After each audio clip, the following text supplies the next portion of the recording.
नमस्कार, दिन भर की बड़ी खबरों में आपका स्वागत है। मैं हूं आपके साथ प्रिया सिंह। इस बुलेटिन में आज बात होगी शाहीन बाग में बढ़ी सुरक्षा की, बंगाल में शाह की हुंकार की। जानेंगे कि संसद में केंद्र को कैसे घेरेगी कांग्रेस और संतों ने उद्धव का क्यों किया विरोध। और आखिर में बात आर्थिक सुस्ती से खराब हुए बैंकों के हालात की। लेकिन तमाम बड़ी खबरों से पहले एक नजर सुर्खियों पर। बिहार विधानसभा चुनाव की बढ़ती सरगर्मियों के बीच मुख्यमंत्री नीतीश कुमार ने किया बड़ा दावा। कहा, एनडीए के साथ मिलकर लड़ेंगे चुनाव, 200 से ज्यादा सीटों पर करेंगे जीत दर्ज। ममता बनर्जी ने प्रशांत किशोर को ऑफर किया राज्यसभा का टिकट। पीके ने ममता के ऑफर पर नहीं लिया फैसला। टीएमसी को पीके के जवाब का है इंतजार। महाराष्ट्र में बीएमसी चुनाव को लेकर अभी से तेज हुई हलचल। डिप्टी सीएम अजीत पवार ने किया ऐलान, शिवसेना के साथ मिलकर बीएमसी चुनाव लड़ेगी एनसीपी। कर्मचारी भविष्य निधि संगठन के 6 करोड़ कर्मचारियों को केंद्र सरकार बहुत जल्द दे सकती है नई सौगात। 5 मार्च को सरकार लेगी अहम फैसला। श्रम मंत्रालय पीएफ डिपॉजिट्स पर ब्याज दर को 8.65% पर ही रखने का कर रही है विचार। सहकारी बैंकों की अनियमितता को लेकर केंद्र सरकार हुई सख्त। रिजर्व बैंक के नियमन के दायरे में आएंगे सहकारी बैंक। विधेयक को बजट सत्र में मंजूरी की उम्मीद। सुर्खियों के बाद अब बात आज की सबसे बड़ी खबर की। केंद्र सरकार के नागरिकता वाले फैसले की मुखालफत का दौर थमता नजर नहीं आ रहा है। देश भर से विरोध की आवाज बुलंद हो रही है। राजधानी के शाहीन बाग में तो पिछले 2.5 महीनों से महिलाएं सरकार के खिलाफ मोर्चा खोले बैठी हैं, मगर सरकार इस कानून पर अपना अड़ियल रुख खत्म करने को ही तैयार नहीं है, जिससे हाल ही में उत्तर पूर्वी दिल्ली का माहौल खराब हुआ था। और अब इसी बीच शाहीन बाग में भी सुरक्षा कड़ी कर दी गई है, जिस पर चर्चा के लिए हमारे साथ स्टूडियो में मौजूद है राजीव जी। राजीव जी, बहुत बहुत स्वागत है आपका। राजीव जी, उत्तर पूर्वी दिल्ली के हालात को देखते हुए आज शाहीन बाग में सुरक्षा कड़ी कर दी गई है। यानी सरकार धरने पर बैठी महिलाओं की सुरक्षा की बात तो कर रही है, लेकिन उनका धरना खत्म हो इस पर चर्चा के लिए ही तैयार नहीं है। सरकार के इस कदम को आप किस तरह से देखते हैं? जी प्रिया, बात तो धरना खत्म करने की होनी चाहिए थी, लेकिन इन 2.5 महीनों में कभी ऐसा नहीं लगा कि सरकार सीएए के खिलाफ आवाज उठा रही आवाम से बात करने को इच्छुक है। कभी उसने अपनी तरफ से कोशिश ही नहीं की, बल्कि उल्टे ये कहती आई कि हम अपने फैसले से एक कदम भी पीछे नहीं हटने वाले। आज भी कोलकाता में अमित शाह ने एक रैली को संबोधित करते हुए यही बात दोहराई है। लेकिन नागरिकता संशोधन कानून का विरोध करने वालों को अब जिस नज़र से देखा जाने लगा है वो चिंतनीय है। देश में ऐसा माहौल बना दिया गया है कि जो इसका विरोध कर रहा है वो देश का दुश्मन है, वो देश तोड़ने वाला है। और इसी का परिणाम है, रिजल्ट है कि उत्तर पूर्वी दिल्ली में भयानक मंजर देखने को मिला। दरअसल तबाही की हद पार करने के बाद भी नफरत फैलाने वालों का जी नहीं भरा है। अब उनकी नज़र शाहीन बाग पर है। कल हिंदू सेना नाम के एक संगठन ने प्रेस नोट जारी करके कहा था कि उनके सदस्य 1 मार्च यानी आज ही के दिन शाहीन बाग कूच करेंगे और वहां धरने पर बैठे लोगों से उस जगह को खाली करवाएंगे जहां बैठी महिलाओं की चर्चा दुनिया भर में हो रही है। हालांकि बाद में खबर आई कि हिंदू सेना ने अपना फैसला बदल लिया है, लेकिन हिंदू सेना की इस धमकी को संज्ञान में लेते हुए शाहीन बाग के लोगों ने पुलिस से अपनी सुरक्षा की अपील की और पुलिस ने सुरक्षा बंदोबस्त पुख्ता करने का वादा करते हुए इलाके में धारा 144 लगा दी। मगर यहां सवाल अब भी बना हुआ है प्रिया कि आखिर सुरक्षा व्यवस्था पुख्ता करके या लाठियां बरसा करके आप कब तक हक की आवाज को दबाते रहेंगे? आखिर कब तक आप अपनी मनमानी जनता पर थोपते रहेंगे और कब तक अपनी जिद पर आप अड़े रहेंगे? राजीव जी, आपका बहुत बहुत धन्यवाद तमाम जानकारी के लिए। और अब रुख करते हैं अगली खबर का। लोकसभा चुनाव के पहले से पश्चिम बंगाल की मुख्यमंत्री और केंद्र सरकार में काफी तल्खियां देखी गईं, जो चुनाव के बाद और भी बढ़ गईं। ममता बनर्जी जहां हर मुद्दे पर बीजेपी को घेर रही हैं, तो वहीं बीजेपी भी सूबे में अपना जनाधार बढ़ाने के लिए लगातार काम कर रही है। आज केंद्रीय गृह मंत्री अमित शाह भी सूबे में रैली करने पहुंचे, जहां मिशन 2021 को लेकर उन्होंने ऐसा दावा किया जिससे सत्ता पक्ष की नींद उड़ना तय है। पश्चिम बंगाल में अगले साल चुनाव होने हैं, जिसकी तैयारी लोकसभा चुनाव 2019 के बाद से ही शुरू हो गई थी। चाहे केंद्र की सत्ताधारी बीजेपी हो या फिर राज्य की तृणमूल कांग्रेस सरकार, हर कोई अपनी जीत सुनिश्चित करने के लिए दम लगा रहा है। लोकसभा चुनाव में तो बीजेपी ममता के गढ़ में सेंध लगाने में कामयाब रही, लेकिन ममता विधानसभा चुनाव में बीजेपी के अरबारों को चकनाचूर करने का दम भर रही हैं। वो केंद्र सरकार की हालिया फैसलों की जमकर मुखालफत कर रही हैं, अर्थव्यवस्था की सुस्ती के लिए केंद्र को जिम्मेदार बता रही हैं। तो वहीं अब बीजेपी ने भी ममता को घेरने का मन बना लिया है। इस रणनीति के तहत केंद्रीय गृह मंत्री अमित शाह आज बंगाल के दौरे पर पहुंचे, जहां कोलकाता में उन्होंने एक सभा को संबोधित किया। इस दौरान शाह ने दावा किया कि पश्चिम बंगाल में अगली सरकार बीजेपी के नेतृत्व में ही बनेगी। इसके साथ ही शाह ने लोकसभा चुनाव परिणाम का जिक्र करते हुए कहा कि ये यात्रा रुकने वाली नहीं है। गृह मंत्री ने पश्चिम बंगाल में R9 अन्याय यानी और अन्याय नहीं नाम से एक अभियान की शुरुआत की। उन्होंने कहा कि ये यात्रा जो 18 सीटों तक पहुंची है, विधानसभा में 2/3 बहुमत के साथ बीजेपी की सरकार बनाकर खत्म होने वाली है। ये यात्रा बीजेपी के विकास की नहीं, बल्कि ये यात्रा बंगाल के विकास की यात्रा है। इसके अलावा शाह ने केंद्र सरकार के हालिया फैसलों के समर्थन में आयोजित सभा में सूबे की मुख्यमंत्री ममता बनर्जी को आड़े हाथों लिया। उन्होंने कहा कि ये यात्रा बंगाल के गरीबों को दबाने वालों के खिलाफ है। ये यात्रा टोलबाजी खत्म करने की यात्रा है। ये यात्रा करोड़ों शरणार्थियों को सम्मान देने की यात्रा है। शाह ने कहा कि ममता दीदी मोदी सरकार के हर फैसले का विरोध करती हैं। इसके साथ ही शाह ने ममता बनर्जी पर सूबे को अशांत करने का भी आरोप लगाया। अब शाह ने ममता को आड़े हाथों भी लिया और अपनी जीत का दावा भी कर दिया। लेकिन सवाल ये है कि कई राज्यों में हार का सामना करने के बाद बीजेपी बंगाल में जीत का परचम लहरा पाएगी या नहीं। वाकई शाह ने दावा तो झारखंड और दिल्ली में भी जीत का किया था, लेकिन सत्ता हासिल करना तो दूर, वो बहुमत के आंकड़े के करीब भी नहीं पहुंच पाए। ऐसे में वो कैसे दीदी का किला फतेह कर पाएंगे, ये देखना होगा। वहीं देखना ये भी है कि बिहार की सियासत में क्या कुछ नया होगा, क्योंकि हाल ही में तेजस्वी और नीतीश कुमार की मुलाकात ने सियासी गलियारों में अटकलों का बाजार गरमा दिया था। तो वहीं आज मुख्यमंत्री के जन्मदिन पर तेजस्वी ने ऐसा ट्वीट कर दिया जिससे सूबे की सियासत में एक बार फिर उबाल आ गया है। बिहार विधानसभा चुनाव में जब 2015 में जेडीयू, आरजेडी और कांग्रेस ने मिलकर सत्ता हासिल की, तो लगा कि ये महागठबंधन 5 साल तक टिकेगा और बीजेपी को सत्ता से बाहर रखेगा।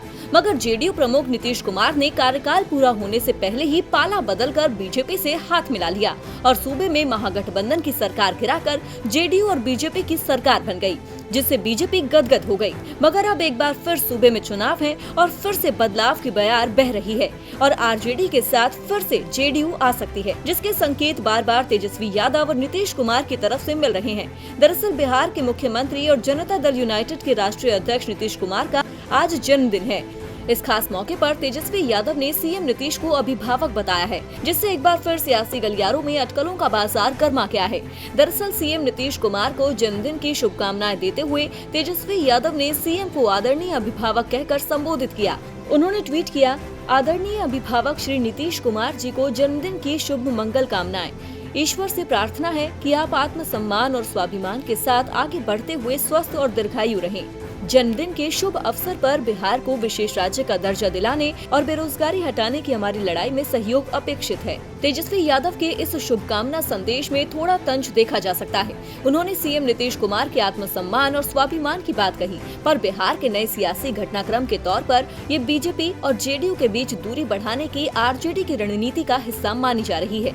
आपको बता दें कि इससे पहले हाल ही में बिहार विधानसभा सत्र के शुरुआत में भी तेजस्वी और नीतीश की मुलाकात से बिहार की सियासी फिजा में हलचल हुई थी और अब एक बार फिर नीतीश को अभिभावक बताकर तेजस्वी ने बिहार की सियासत में नई अटकलों को जन्म दे दिया है। ऐसे में आने वाले दिनों में ये सियासत कितनी बदलती है, ये देखना होगा। अब सियासत में कब क्या हो जाए ये कहना वाकई मुश्किल है, लेकिन तेजस्वी यादव के तेवर बता रहे हैं कि वो लालू की सियासी विरासत बचाने के लिए पूरा दम लगा रहे हैं। खैर इस वक्त दम कांग्रेस भी मोदी सरकार पर बरसने के लिए कम नहीं लगा रही है और अब कांग्रेस ने बजट सत्र के दूसरे भाग में भी मोदी सरकार की परेशानी बढ़ाने का मन बना लिया है, जिसके मद्देनजर सोनिया गांधी के आवास पर अहम बैठक हुई। तो केंद्र को घेरने की क्या है कांग्रेस की रणनीति, इस रिपोर्ट में देखिए। देश के मौजूदा हालात को लेकर विपक्षी दल पहले ही मोदी सरकार की मोर्चाबंदी कर रहे हैं। बेरोजगारी से लेकर सुस्त अर्थव्यवस्था तक सरकार को घेर रही हैं। तो वहीं अब कल से बजट सत्र का दूसरा भाग शुरू होने वाला है, जिसमें दिल्ली के हालात को लेकर केंद्र की मुश्किल बढ़ सकती है, क्योंकि राजधानी को अशांत करने के लिए कांग्रेस समेत अन्य विपक्षी दल मोदी सरकार की लापरवाही को ही जिम्मेदार ठहरा रहे हैं। ऐसे में संसद में मोदी सरकार की घेराबंदी के लिए कांग्रेस अध्यक्ष सोनिया गांधी ने अपने आवास पर बैठक बुलाई, जिसमें गुलाम नबी आजाद, AK एंटनी, गौरव गोगोई, जयराम रमेश, आनंद शर्मा और अहमद पटेल जैसे बड़े नेता मौजूद रहे। कांग्रेस पार्लियामेंट्री कमेटी की बैठक के दौरान ये फैसला लिया गया कि कांग्रेस के सभी सांसद अगले सत्र में दिल्ली मामले पर सरकार से सवाल करेंगे। आपको बता दें कि हाल ही में दिल्ली मामले को लेकर ही कांग्रेस अध्यक्ष सोनिया गांधी की अगुवाई में पार्टी का एक प्रतिनिधि मंडल राष्ट्रपति रामनाथ कोविंद से मिलने पहुंचा था और उन्हें अपनी तरफ से ज्ञापन सौंपा था, जिसके बाद सोनिया गांधी ने तल्ख तेवर अपनाते हुए गृह मंत्री अमित शाह से पद छोड़ने की बात कही थी। वहीं पूर्व प्रधानमंत्री मनमोहन सिंह ने भी दिल्ली के हालात को लेकर चिंता जाहिर की थी और दिल्ली मामले पर शाह के ढुलमुल रवैये पर भी सवाल उठाए थे। यही कारण है कि कांग्रेस अब इस मुद्दे पर केंद्र को घेरना चाहती है। इसके अलावा कांग्रेस आर्थिक मंदी, बढ़ती बेरोजगारी समेत कई मुद्दों पर केंद्र सरकार के खिलाफ हल्ला बोलने की तैयारी में है, जिससे सदन में बवाल होने के आसार हैं। वहीं केंद्र सरकार अपने विधायी एजेंडे को आगे बढ़ाएगी, जिसमें कई विधेयक और विवादित कर के समाधान शामिल हैं। ऐसे में देखना होगा कि कल से शुरू होने वाले संसद के बजट सत्र के दूसरे भाग में कांग्रेस के तीखे तीरों से मोदी सरकार कैसे खुद का बचाव करती है। तो एक तरफ जहां कांग्रेस अध्यक्ष सोनिया गांधी के तेवर मोदी सरकार के लिए उसकी परेशानी बन सकते हैं, तो वहीं फिलहाल मुसीबत में तो महाराष्ट्र के मुख्यमंत्री उद्धव ठाकरे भी हैं, क्योंकि जब से उन्होंने राज्य में मुसलमानों के लिए शिक्षण संस्थानों में 5% कोटा तय किया है, तब से बीजेपी जमकर शिवसेना पर बरस रही है। तो वहीं अब संतों ने भी महाविकास अघाड़ी की सरकार को आड़े हाथों लेते हुए आज उद्धव ठाकरे को जमकर खरी खोटी सुनाई है। महाराष्ट्र में जब से शिवसेना ने कांग्रेस और एनसीपी के साथ से सरकार बनाई है और मुख्यमंत्री की कमान उद्धव ठाकरे के हाथ आई है, तब से बीजेपी काफी बौखलाई हुई है। वो बार बार शिवसेना को हिंदुत्व के मुद्दे पर घेर रही है, लेकिन उद्धव ने बीजेपी के सभी बयानों को दरकिनार करते हुए अब भगवान राम की नगरी अयोध्या जाने का ऐलान कर दिया है। शिवसेना ने कहा कि महाविकास अघाड़ी सरकार के 100 दिन पूरे होने पर 7 मार्च को मुख्यमंत्री उद्धव ठाकरे अयोध्या जाएंगे। इस ऐलान के साथ ही बीजेपी की भूहें तन गई। मगर अब महाराष्ट्र के सीएम उद्धव ठाकरे की अयोध्या यात्रा का विरोध भी होना शुरू हो गया है और ये विरोध बीजेपी ने नहीं बल्कि अयोध्या के संतों ने किया है। जी हाँ, सीएम के विरोध में अयोध्या के साधु संत खुलकर सामने आ गए हैं। संतों का कहना है कि शिवसेना पार्टी हिंदुत्व के मार्ग से हट गई है और हम उनको अयोध्या नहीं आने देंगे। स्वामी परमहंस ने कहा कि शिवसेना हिंदू हृदय सम्राट बाला साहब की बनाई हुई है। उनका उद्देश्य था कि हिंदुस्तान को हिंदू राष्ट्र बनाना है और हमेशा शिवसेना इसी एजेंडे में काम करती रही है। बाला साहब ठाकरे ने कहा था कि शिवसेना को हम कांग्रेस नहीं बनने देंगे। अगर ऐसा हुआ तो शिवसेना चुनाव नहीं लड़ेगी। लेकिन उद्धव ठाकरे ने सत्ता के लालच में कांग्रेस के साथ गठबंधन किया।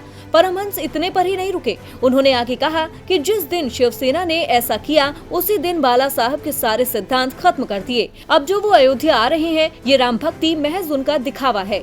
अब उनको वोट की राजनीति करनी है तो उनको मस्जिद का रुख करना चाहिए। वहाँ जाकर उनको रिझा लें। राम भक्तों के साथ उन्होंने धोखा किया है। जिस पार्टी ने भगवान राम को काल्पनिक बताया, उस पार्टी का साथ देकर शिवसेना ने छलावा किया है। आपको बता दें कि हाल ही में उद्धव सरकार ने मुसलमानों को सूबे के शिक्षण संस्थानों में 5% कोटा देने का ऐलान किया है, जिसका बीजेपी विरोध कर रही है और अब संतों के सुर भी उनके फैसले के विरोध के तौर पर ही देखे जा रहे हैं, जिस पर उद्धव क्या प्रतिक्रिया देते हैं ये देखना होगा। अब उद्धव संतों की नाराजगी कैसे दूर करते हैं और अयोध्या कूच से कैसे बीजेपी की बेचैनी बढ़ाते हैं ये देखना होगा। वैसे इस वक्त तो राज्यसभा चुनाव को लेकर बेचैनी कांग्रेस में देखी जा रही है। दरअसल इस महीने 17 राज्यों की 55 राज्यसभा सीटों पर चुनाव होना है। इन सीटों में से कांग्रेस को 9 सीटें मिलना तय है। लेकिन सबसे बड़ी समस्या ये है कि लोकसभा चुनावों में उसके कई दिग्गज नेता चुनाव हार चुके हैं, जो अब राज्यसभा सीट के लिए दावेदारी कर रहे हैं। ऐसे में कांग्रेस किस पर लगाएगी दाव और कौन करेगा इंतजार, देखिए इस रिपोर्ट में। लोकसभा चुनाव में जहां बीजेपी ने प्रचंड जीत हासिल कर केंद्र की सत्ता में वापसी की, तो वहीं कांग्रेस को करारी हार का सामना करना पड़ा। पार्टी के कई दिग्गज जो चुनाव में हार गए थे, उनमें निराशा देखी गई, लेकिन अब वो इस निराशा को छोड़ उच्च सदन राज्यसभा जाने का ख्वाब देख रहे हैं। दरअसल इस महीने के आखिर में राज्यसभा की 55 सीटों के लिए चुनाव होने हैं, जिसमें कांग्रेस शासित राज्यों में पार्टी को फायदा होने वाला है और कांग्रेस को 9 सीटें मिलने की संभावना है, जिनमें मध्य प्रदेश, छत्तीसगढ़ और राजस्थान से 2-2 और महाराष्ट्र, गुजरात और हरियाणा से 1-1 सीट शामिल है। लेकिन राज्यसभा जाने का अरमान पाल रहे नेताओं की फहरिस्त बहुत लंबी है और पार्टी सूत्रों की माने तो नेतृत्व के लिए बड़ी चुनौती पुरानी और नई पीढ़ी के नेताओं के बीच संतुलन बनाने और कुछ जगहों पर नाराज नेताओं को शांत कराने की है। पार्टी की तरफ से इस बार जिन वरिष्ठ नेताओं का कार्यकाल पूरा हो रहा है, उनमें दिग्विजय सिंह, मोतीलाल वोरा और मधुसूदन मिस्त्री प्रमुख हैं। सूत्रों की माने तो पार्टी नेतृत्व के लिए इन तीनों को नजरअंदाज कर पाना मुश्किल रहेगा। इनके अलावा मल्लिकार्जुन खड़गे, मुकुल वासनिक, केसी वेणुगोपाल, ओमन चांडी, हरीश रावत, तरुण गोगोई जैसे कांग्रेस कार्य समिति के कई सदस्य संसद के किसी भी सदन के सदस्य नहीं हैं। इनमें से कई नेता दावेदारों की फहरिस्त में गिने जा रहे हैं। इनमें भी खड़गे और वासनिक प्रबल दावेदारों में शुमार हैं। अगर इस बार खड़गे को मौका नहीं मिल पाया तो फिर जून महीने में कर्नाटक से उनके नाम पर विचार हो सकता है। पार्टी सूत्रों के मुताबिक राजीव शुक्ला, सलमान खुर्शीद और कई अन्य वरिष्ठ नेता भी राज्यसभा के दावेदारों में शामिल हैं। इसके साथ ही जिन युवा नेताओं की दावेदारी को मजबूत माना जा रहा है उनमें ज्योतिरादित्य सिंधिया, रणदीप सुरजेवाला, राजीव सातव और आरपीएन सिंह सरीखे नेता शामिल हैं। अगर पार्टी मध्य प्रदेश में एक सीट के लिए दिग्विजय को उम्मीदवार बनाती है तो फिर सिंधिया को किसी दूसरे राज्य से उम्मीदवार बनाया जा सकता है। वहीं सूत्रों का कहना है कि अगर कांग्रेस के प्रबंधक असम में AIUDF और असम गण परिषद का समर्थन जुटाने में सफल हो जाते हैं और पश्चिम बंगाल में वाम दलों या फिर तृणमूल कांग्रेस का साथ हासिल कर लेते हैं तो कांग्रेस के लिए 2 सीट की गुंजाइश और बन सकती है। आपको बता दें कि चुनाव आयोग की ओर से 25 फरवरी को घोषित चुनाव कार्यक्रम के मुताबिक राज्यसभा के लिए 17 राज्यों की 55 सीटों पर 26 मार्च को चुनाव होंगे। ये सभी सीटें अप्रैल में खाली हो रही हैं। चुनाव के लिए 6 मार्च को अधिसूचना जारी होगी।